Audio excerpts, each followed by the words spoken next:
Michel Barnier called for real, sufficient progress on the Brexit divorce bill, citizens' rights and the Irish border, so that EU leaders can greenlight talks on trade in a transition period before Christmas. He spoke as Ireland's Foreign Minister Simon Coveney stressed that all EU 27 leaders agree that trade talks cannot start unless Britain offers further assurances there will be no hard border with Northern Ireland.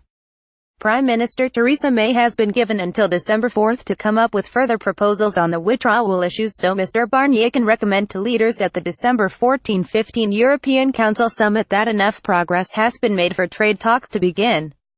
At an EU summit in Tallinn, Estonia, Mr. Barnier said, "I do hope in the next few days we will come up with an agreement on principles, and a real agreement. We need to have real, sufficient progress in the three key areas where the UK's decision has created a lot of uncertainty and fear even." He added, "The moment of truth is approaching. We have a council under the Estonian presidency on December 14 and 15, and I really hope that will be the point where we will see real, sufficient progress on the conditions of our separation. And that will allow me to recommend the opening up of the next two phases of negotiations, first of all on the transition period and then on the future relationship." Amid fears there could be a return to a hard border in Ireland given the UK government's commitment to leaving the European single market and customs union, which allow for frictionless trade, the Frenchman said, "We don't want to be putting up barriers again and we need furthermore to maintain the integrity of the single market."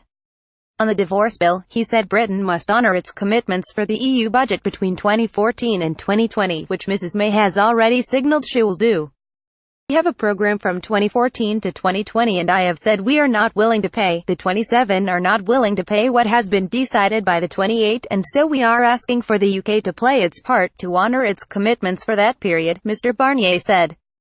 And on the rights of EU nationals in the UK and British expats in Europe, he said, "We have done a lot, but we need to ensure that we clearly secure their rights reciprocally and that's why we need a role for the European Court of Justice."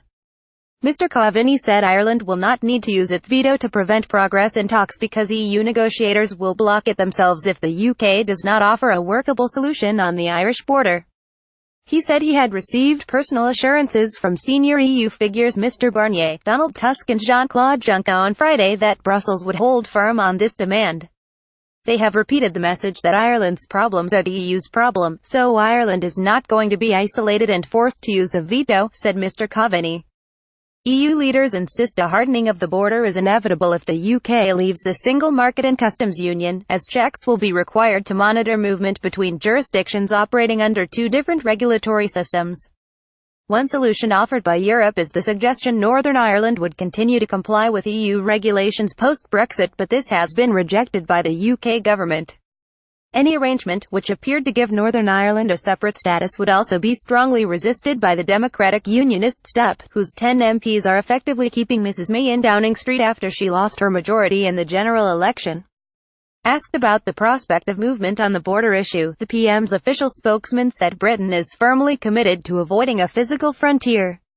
He added, "In order to be able to see what the solution is going to finally look like, we need to understand what the future trading relationship is going to be, because the two things are obviously related. We want to get on to talking about trade as soon as possible." The PM's spokesman gave short shrift to suggestions that the problem could be resolved by allowing Northern Ireland to continue to observe the rules of the customs union, saying this has been raised numerous times and we've been clear that the United Kingdom as a whole is leaving the single market and is leaving the customs union. He added, "We have reached agreement on continuing free movement of people over the border and we are focusing on finding a solution in relation to goods." Former Taoiseach Bertie Ahern has suggested the only solution is to introduce technology to manage multinational trade while turning a blind eye to lower-level cross-frontier movement in areas such as agriculture. Copyright C Press Association Limited 2017, all rights reserved.